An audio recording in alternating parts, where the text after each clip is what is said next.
বিশ্ব ক্রিকেটের number 1 ODI batsman কে? Rohit Sharma. Number 2 batsman কে? বিরাট কোহলি। কেন এরা নাম্বার 1?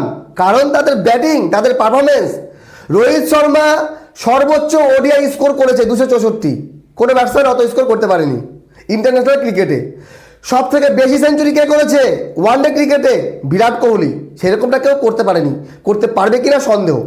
তো বিষয় হলো যে এই রোহিত শর্মা এবং বিরাট কোহলি 2027 বিশ্বকাপে খেলবে কিনা এখনও নিশ্চিত না।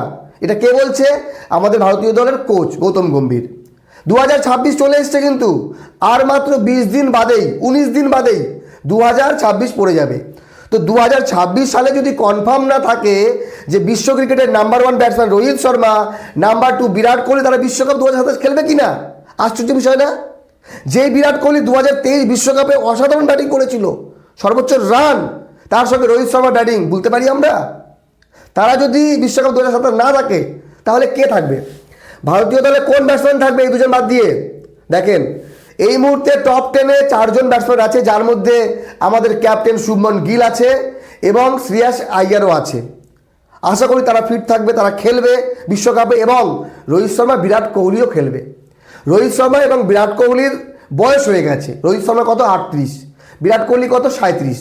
খুব বেশি হলে রোহিত শর্মা হয়তো বা 2027 টেনে 40 বছর অবধি খেলবে। বিরাট কোহলি আর 3 বছর, বা দুজনে একসাথে হয়তো অবসর নেবে। কারণ রোহিত এবং বিরাট যা করে একসাথেই করে। 2019-এ একসাথেই তারা নাম্বার 1 নাম্বার 2 হয়েছিল। বিরাট কোহলি তো বেশ কয়েক বছর টানা নাম্বার 1 ব্যাটসম্যান ছিল, সেটা আলাদা বিষয়। কিন্তু রোহিত শর্মা বিরাট কোহলি একসাথে টি-20 বিশ্বকাপ থেকে, বিশ্বকাপের চ্যাম্পিয়ন হওয়ার পর অবসর নিয়ে নেয় যে আমরা আর টি-20 খেলবো না। তারপর রোহিত শর্মা বিনা কারণে হঠাৎ করে কোনো না কোনো প্রেসারে এসে টেস্ট ক্রিকেট থেকে অবসর নিয়ে নেয়। তার সপ্তাহ পার হতে না হতেই 4 দিন পরেই বিরাট কোহলি বলে আমিও অবসর নিচ্ছি টেস্ট ক্রিকেট থেকে। কেন? যা করে বিরাট কোহলি শর্মা একসাথেই করে। দুজনের পারফরমেন্স বর্তমানে সর্বকালের সেরা বলা যেতে পারে। ব্যাটসম্যান যদি থাকে কেউ বিশ্ব ক্রিকেটে তাহলে অবশ্যই রোহিত শর্মা, বিরাট কোহলি। রোহিত শর্মা পাওয়ার হিটিংয়ের জন্য, বিরাট কোহলি তার ক্লাসের জন্য। Run machine, Chase master, Virat Kohli king Kohli, এমনি বলে না।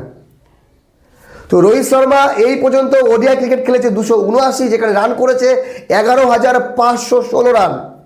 বিরাট কোহলি ওয়ানডে ক্রিকেট খেলেছে 308টি ম্যাচ, রান করেছে 14,557।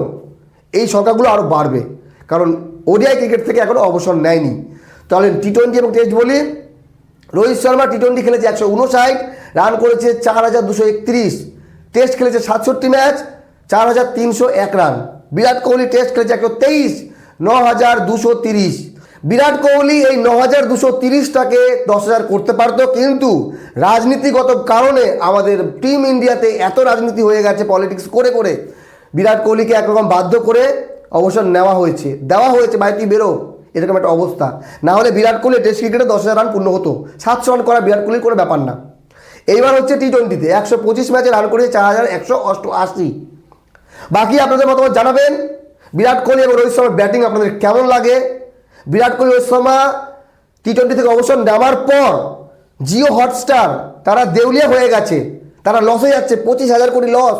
তারা বলছে 2026 টি-20 বিশ্বকাপ আমরা সম্প্রচার করবো না, আমরা আর ব্রডকাস্টিং করবো না। 2027 অব্দি যে ওডিআই বিশ্বকাপ, ওই অবধিও থাকবো না আমরা, কারণ লস হচ্ছে লস।